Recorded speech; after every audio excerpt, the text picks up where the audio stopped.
జొన్నలతో సంగటి చేస్తారా మీరు? చేయకుంటే ఒకసారి ఇలా ట్రై చేసేయండి. ముందుగా ఒక గ్లాస్ జొన్నలు తీసుకోవాలి.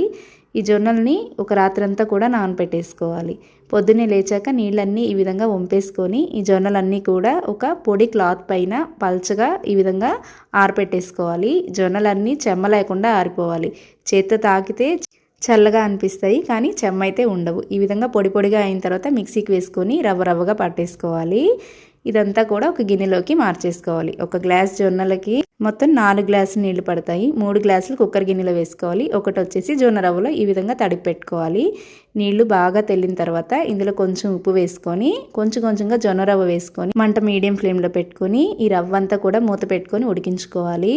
ఈ రవ్వ అంతా కూడా ఈ విధంగా దగ్గరగా వచ్చేంత వరకు 5 నుంచి 10 నిమిషాల వరకు చక్కగా ఉడికించుకోవాలి. మనము అలాగే వేడిగా అయినా సర్వ్ చేసుకోవచ్చు, లేదా చల్లారిన తర్వాత ముద్దలుగా చేసుకుని అయినా సర్వ్ చేసుకోవచ్చు. ఇలా ముద్దలుగా చేసుకునేటప్పుడు చేతికి చెమ్మ చేసుకుంటూ చేసుకోండి. ఇంతేనండి, జొన్న బువ్వ రెడీ.